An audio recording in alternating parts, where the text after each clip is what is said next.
America और Iran में कशीदगी कम करने में पाकिस्तान का सालिसी किरदार अहम रहा। अमेरिका और ईरान के मुज़ाकरात इस्लामाबाद में हुए। साउथ एशियन वॉइसेस की जानिब से ऐसा कहा गया है। पाकिस्तान में मुज़ाकरात की मेज पर लाने में किरदार अदा किया। मजीद कहा कि दोनों ममालिक के आला हुकाम ने इस्लामाबाद में बराह रास्त मुज़ाकरात किए हैं। पाकिस्तान की जोग्राफियाई हैसियत दोनों ममालिक से राबतों ने मुनफरिद मकाम फराहम किया।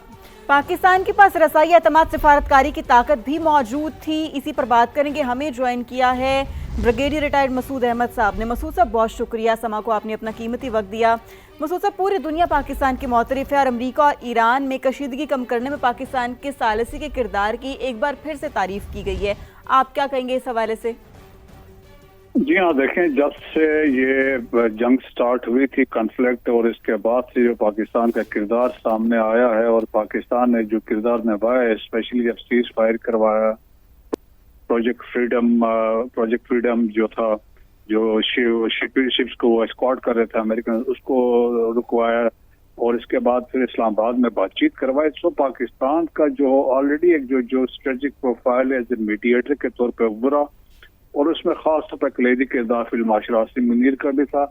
और जो हमेशा हर एक में बहुत सारे आर्टिकल छपे इस दरमियान में एक्नॉलेज करते हैं पाकिस्तान की कंट्रीब्यूशन। और अब जो आर्टिकल छपा है इसमें जो अगेन उन्होंने पाकिस्तान की जो कंट्रीब्यूशन की एक्नॉलेज किया है। और इस आर्टिकल का जो क्रक्स हम कह सकते हैं कि वो ये है कि पाकिस्तान ने फैसिलिटेशन की है और पाकिस्तान कोई इसको पाकिस्तान को जिम्मेदार आप नहीं ठहरा सकते हैं अगर इसमें मुश्किलात पेश आती हैं पीस प्रोसेस हासिल करने में। जबकि पाकिस्तान ने अपनी तमाम कोशिश करता रहा, क्योंकि पाकिस्तान किसी को फोर्स नहीं कर सकता है, कोई चीज इम्पोज नहीं कर सकते हैं। और हमें पता है कि अमेरिका और ईरान के दरमियान जो डीप स्ट्रेटेजिक डिसएग्रीमेंट है, डिसरेस्पेक्ट है, हेट्रेट है एक दूसरे के अगेंस्ट सिंस 1979 से। तो that is the basic criteria, वो हमें समझ। इसके बावजूद पाकिस्तान ने, आप देखें कैसी पोजीशन में था पाकिस्तान की क्रेडिबिलिटी भी थी, पाकिस्तान का ट्रस्ट ईरान का था, अमेरिका का ट्रस्ट था, जीसीसी कंट्रीज का ट्रस्ट था। फिर पाकिस्तान की जो जियो स्ट्रेटेजिक लोकेशन ऐसी थी कि क्लोज प्रॉक्सिमिटी ईरान में की वजह से, और फिर पाकिस्तान के अमेरिका के साथ रिलेशन राइट फ्रॉम आप देखें कि बहुत लॉन्ग स्टैंडिंग रिलेशन हमारे बहुत अच्छे हैं। फिर क्रेडिबिलिटी थी हमारी।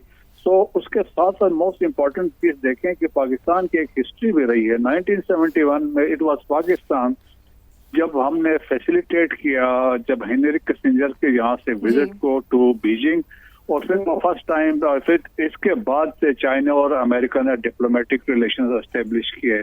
सो इसके बाद अगेन आप ऐसा मौका देखें तो मेरे ख्याल में हिस्ट्री में बहुत कम ऐसे मौके हैं जो पाकिस्तान ने किरदार निभाया और जो रोल अदा किया है। लेकिन इसमें क्रेडिट जाता है लीडरशिप को। फिर आपने देखे इनको टेबल पे बिठाया, इस्लामाबाद में इनको बुलवाया, और हिस्ट्री में 79 के बाद पहली दफा ये आपस में आमने सामने बैठे हैं, बातचीत की, 20 घंटे की बातचीत हुई। इस आर्टिकल में उसको भी उन्होंने एक्नॉलेज किया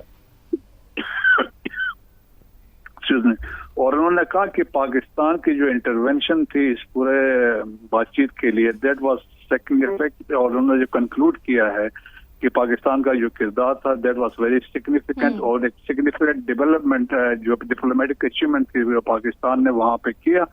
बिल्कुल दुरुस्त बात है मसूद साहब की हिस्ट्री में हमें बहुत सी मिसालें मिलती हैं जब पाकिस्तान ने भरपूर सालिसी का किरदार अदा किया है। आप हमारे साथ ही रहेगा। हारिस नवाज साहब भी हमें ज्वाइन कर चुके हैं। हारिस साहब, बहुत शुक्रिया हमें अपना कीमती वक्त देने का। कहिएगा कि पाकिस्तान की सालिसी की कोशिशों का एतराफ़ किया जा रहा है और खुसूसी तौर पर इस आर्टिकल में कहा गया है कि पाकिस्तान ने वो किरदार अदा किया है जो बड़ी ताकतें भी अदा नहीं कर सकेंगी। आप कैसे देख रहे हैं इस एक्नॉलेजमेंट को? ये बिल्कुल ठीक बात है। जो दुनिया की बड़ी से बड़ी ताकत, बड़े से बड़ा मुल्क वो नहीं कर सका, जो पाकिस्तान ने 47 ईयर्स की दुश्मनी को, अमेरिका को और ईरान को आपस में बिठा दिया एक कमरे में, एक छत के नीचे, फिर एक इस्लामाबाद अकॉर्ड साइन करवा दिया। और उसके बाद जिस तरीके से फील्ड मार्शल आसिम मुनीर ने और प्राइम मिनिस्टर पाकिस्तान ने अपनी मेहनत से, कोशिश से, और फील्ड मार्शल जिन direct he was even touch with American president, American vice president, Irani leadership, Saudi अरब की लीडरशिप के साथ, तुर्की के साथ, कतर के साथ, I think he has done a job which will be remembered by the world, not only by Pakistan. और ये पाकिस्तान के प्राइम मिनिस्टर ने फ्लोर द हाउस में भी ये बात की और जिस तरीके से कहा, और वो सही कह रहे हैं कि अभी भी जो किरदार पाकिस्तान का एक्सपीरियंस है इस साल के किरदार अदा करने का, ये कुछ से उन्होंने ये पहले किरदार अदा किया, अब भी कर सकते हैं और यही किरदार पाकिस्तान को करना चाहिए और वो कर भी रहे हैं। और कतर और पाकिस्तान, और मेरे ख्याल में अभी भी इसमें बहुत किरदार है। फील्ड मार्शल ने खुद बात की प्रेसिडेंट से, प्राइम मिनिस्टर, उनके वाइस प्रेसिडेंट से, ईरानी लीडरशिप से, उसके बाद सऊदी अरब से, कतर से, उसके बाद तुर्की से, और उससे कामयाबी हुई। और अभी उम्मीद है कि इंशाल्लाह आप देखेंगे 1-2 दिन में ये मसला भी हल हो जाएगा और फिर टेक्निकल टीम में बैठ जाएंगी। जितना क्रेडिट आपने ये मार के हक के बाद जो फील्ड मार्शल ने जो करना अंजाम दिया, इंडिया को इतनी जिला में शिकस्त दी, Pakistan region stabiliser region security provider बन गया, ये सारी चीजें एक्नॉलेज हो रही हैं और जिसकी वजह से आज पाकिस्तान दुनिया के आसमान की बुलंदियों पर इंडिया समुद्र की तह में दफन हुआ है और इसको अब हमने कैच करना है और इसको कैच करने का वक्त आ गया। और वो मेरे ख्याल में ये आपके सामने विश्व माहिदा हो गया तुर्की का, पाकिस्तान का, सऊदी अरब का, इसके और भी ममालिक आएंगे, open to everyone, it is purely for defensive purpose, ये भी बताया गया है, इसमें कोई ऑफेंसिव डिजाइन नहीं है। तो मेरे ख्याल में ये वो अचीवमेंट्स है पाकिस्तान की और फील्ड मार्शल की जो अभी बहुत अरसे पर पाकिस्तान कौन जरूर बात है। बिल्कुल ठीक है आपने हारिस नवाज साहब, अगर हम ये कहें कि पाकिस्तान ने पावर वैक्यूम को फिल किया तो ये गलत नहीं होगा। बहुत शुक्रिया ब्रिगेडियर रिटायर्ड मसूद अहमद साहब और हारिस नवाज साहब हमारे साथ मौजूद थे। आप दोनों ने समा को अपना कीमती वक्त दिया, आप दोनों का बेहद शुक्रिया। इस्लामाबाद में शदीद गर्मी के बाद अचानक बादल बरस पड़े। मुख्तलिफ इलाकों में मूसलाधार बारिश के बाद मौसम खुशगवार हो गया है। मजीद बात करेंगे अपने नुमाइंदे जहीर अली खान से जो इस वक्त मेलोडी में मौजूद हैं। जहीर बताएगा इस वक्त शहर इक़्तिदार का मौसम कैसा है? देखिए, शहर इक़्तिदार में इस वक्त सूरत हाल ये है कि कुछ देर पहले यहाँ पे तेज़ बारिश हुई है जिसकी वजह से जो हबस और गर्मी थी उसका जोर टूटा है। और इस वक्त की सूरत हाल ये है कि मेरे पास दामने को की पहाड़ियाँ आपको नज़र आ रही होंगी। इस वक्त जो है वो बादलों और सूरज के दरमियान आंख मिचौली का सिलसिला जारी है, लेकिन जो हबस थी, गर्मी थी, उसका जोर टूट गया है।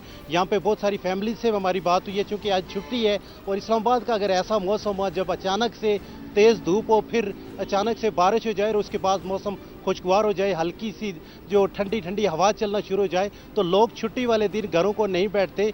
इस वक्त लोग दामने को का रुख कर रहे हैं, टूरिस्ट जो प्लेसेस हैं वहाँ पे जा रहे हैं और आज का जो मौसम है इसको एंजॉय कर रहे हैं। क्योंकि सावन में अक्सर ये होता है कि कई जगह पे बारिश हो रही थी, कई जगह पे मतला साफ होता है, लेकिन इस वक्त इस्लामाबाद की सूरत हाल इससे थोड़ी सी मुख्तलिफ है। इस वक्त आंख मिचौली जा रही है, क्या बता किस वक्त यहाँ पे दोबारा से जो वो बारिश शुरू हो जाए। लेकिन सुबह की जो सूरत हाल थी, अचानक से तेज बारिश हुई है जिसकी वजह से खूबसूरत इस्लामाबाद का मौसम हो गया। ठीक है जहीर, आप अपडेट कर रहे थे, आपका शुक्रिया।